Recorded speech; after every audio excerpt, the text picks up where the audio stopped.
Assalamualaikum warahmatullahi wabarakatuh. Halo teman-teman, perkenalkan saya Elo Romawati. Dalam video ini saya akan menjelaskan mengenai cara memecahkan wicked problem dalam dunia pendidikan menggunakan design thinking. Video ini dibuat untuk memenuhi tugas ujian akhir semester 2 mata kuliah design thinking. Tema wicked problem dalam dunia pendidikan yang kami angkat adalah isu kolaborasi, yaitu bagaimana membangun kerjasama yang efektif antara siswa, guru, maupun pihak lain di lingkungan pendidikan. Kolaborasi seringkali menjadi tantangan karena perbedaan karakter, tujuan, serta keterbatasan komunikasi. Hal ini tercermin dalam berbagai kasus nyata di sekolah-sekolah di Indonesia, di mana konflik internal antara guru dengan kepala sekolah atau antar sesama guru telah mengganggu proses pembelajaran, menurunkan semangat belajar siswa, bahkan memicu demonstrasi oleh siswa di beberapa sekolah. Kasus nyata yang pertama yaitu merger SDN di Cirebon dipicu konflik internal guru.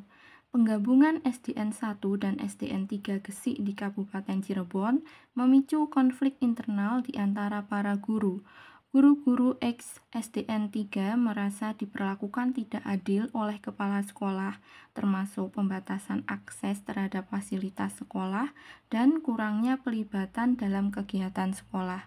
Ketegangan ini diperparah oleh kurangnya sosialisasi dan pendampingan dari Dinas Pendidikan saat proses merger berlangsung.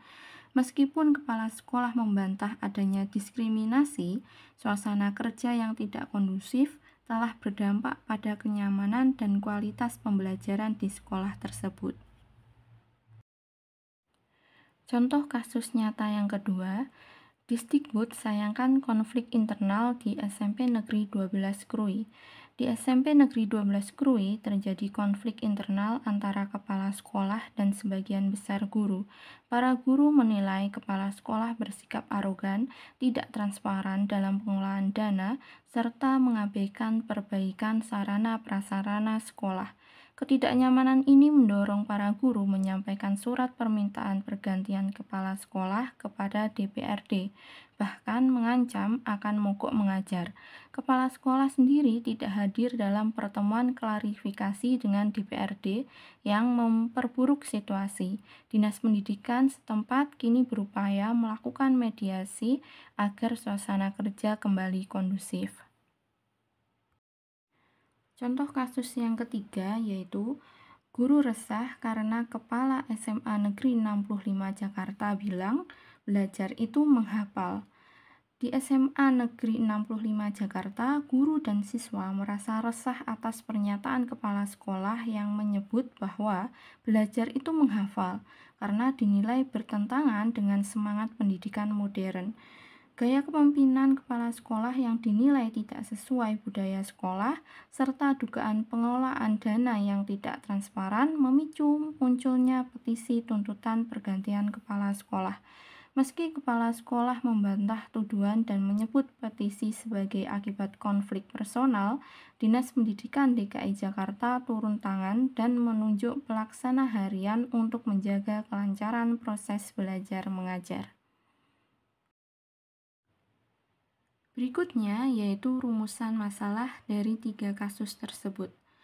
Insight atau pemahaman inti yang kami tangkap yaitu banyak konflik internal sekolah terjadi karena tidak adanya ruang komunikasi terbuka, sistem mediasi internal, dan kepemimpinan yang kolaboratif.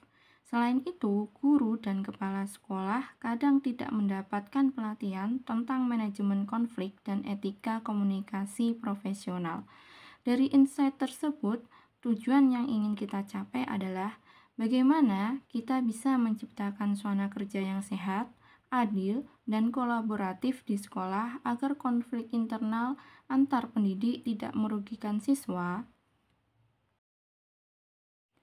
Konflik antar guru atau antara guru dengan kepala sekolah merupakan wicked problem karena tidak dapat diselesaikan dengan satu cara atau pendekatan tunggal. Permasalahan ini bersifat kompleks, melibatkan banyak pihak dengan kepentingan, nilai, dan persepsi yang berbeda-beda. Maka dari itu, kami tampilkan beberapa solusi untuk mengatasi permasalahan ini agar tujuan yang telah kami rancang tercapai. Nama dari solusi kami yaitu Sekolah Damai, Sistem Manajemen Konflik Kolaboratif berbasis etika dan empati. Solusi yang pertama adalah membuat forum komunikasi rutin guru kepala sekolah atau disingkat Forkom. Forum ini dapat diadakan sebulan sekali.